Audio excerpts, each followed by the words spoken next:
Metallurgy engineering से अगर आप गेट एग्ज़ाम लिख रहे हो और आप ये जानना चाहते हो कि इंजीनियरिंग मैथमेटिक्स के अंदर हमें कौन से चैप्टर्स पढ़ने हैं, कौन से चैप्टर्स छोड़ने हैं, तो ये वीडियो आपके लिए बहुत ही इंपॉर्टेंट है क्योंकि आपका सिलेबस थोड़ा सा कंफ्यूजिंग है।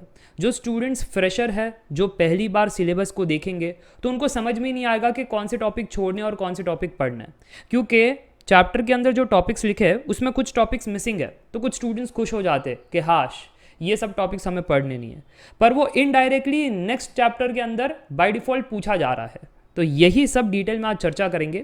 तो आप ध्यान से देखना, ये गेट 2024 आईआईसी बैंगलोर के ऑफिशियल वेबसाइट से सिलेबस लिया गया है।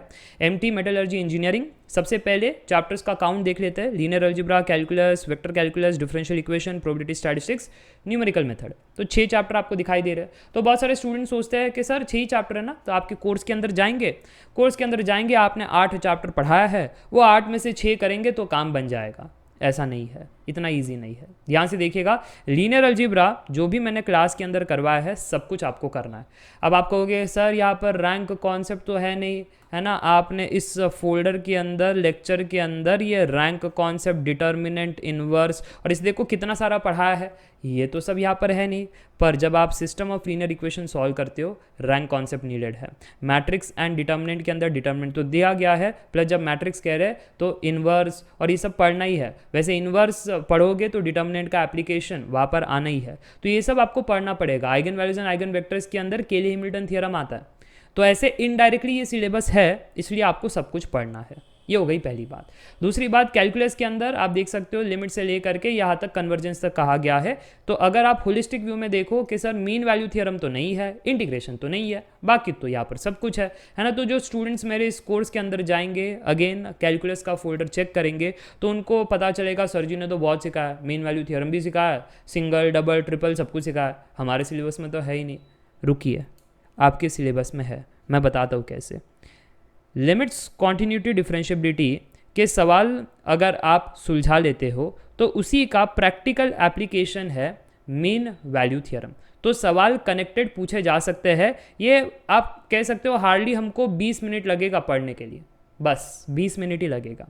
रोल्स थ्योरम, लैग्रेंज थ्योरम और एक और थ्योरम है जो इतना इंपॉर्टेंट नहीं है, पर अगर आप वो 3 थ्योरम के फॉर्मूलाज देख लेते हो ना तो ये आपका काम यहाँ पर बन जाएगा। तो 20 मिनट दे करके ये टॉपिक खत्म कर लेना, मीन वैल्यू थ्योरम। अब इसके अलावा अगर आप सोच रहे हो सिंगल डबल ट्रिपल इंटीग्रेशन नहीं है तो देखो यार, वेक्टर कैलकुलस का जब आप चैप्टर देखोगे, सरफेस वॉल्यूम इंटीग्रल देखोगे, प्रोबेबिलिटी स्टैटिस्टिक्स में जब रैंडम वेरिएबल देखोगे या नॉर्मल डिस्ट्रीब्यूशन या बाकी चीज़ें देखोगे तो उन सभी में ये इंटीग्रेशन का एप्लीकेशन है। तो बाय डिफ़ॉल्ट आपको इंटीग्रेशन पढ़ना है। इधर नहीं पढ़ोगे तो आगे पढ़ना है। तो मैंने कैलकुलस में ही सिखा दिया है तो वहाँ से ही पढ़ लेना। समझ में आ रही है बात? तो सब कुछ करना है, कुछ छोड़ना नहीं है। प्लस आपके कैलकुलस के अंदर यहाँ पर फूरियर सीरीज दिया गया है जो मैंने कैलकुलस में नहीं पढ़ाया है। क्यों? क्योंकि वो कैलकुलस का पार्ट है भी नहीं। किसका पार्ट है? ट्रांसफॉर्म थियरी का पार्ट है। लेक्चर्स में जाओगे तो फूरियर सीरीज आपको मिलेगा यहाँ पर, ठीक है जी। तो फूरियर सीरीज मिलेगा और लैप्लेस ट्रांसफॉर्म भी मिलेगा, और लैप्लेस ट्रांसफॉर्म भी आपके सिलेबस में यहाँ पर छोटू में दिया गया है। तो पूरा का पूरा ट्रांसफॉर्म थ्योरी आपको पढ़ना है, वो चैप्टर ओमिट नहीं है। क्योंकि बहुत सारे स्टूडेंट्स ये चैप्टर का नाम देख करके सोचते हैं कि ट्रांसफॉर्म थ्योरी तो ओमिट था। तो देख लो, इनडायरेक्ट तरीके से दिया गया है, ठीक है।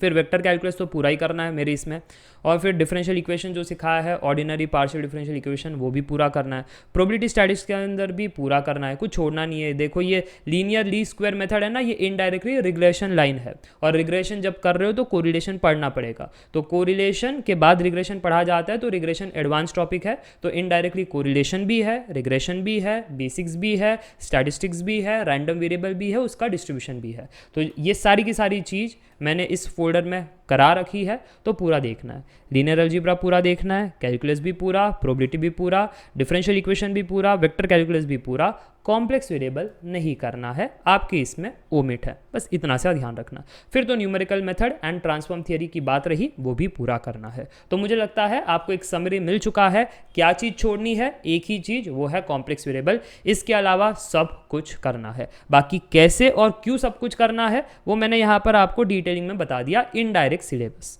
चलो इसी के साथ ही वीडियो एंड करना चाहूँगा। Meet in the next video. Till then take care, bye bye for now, see ya bye.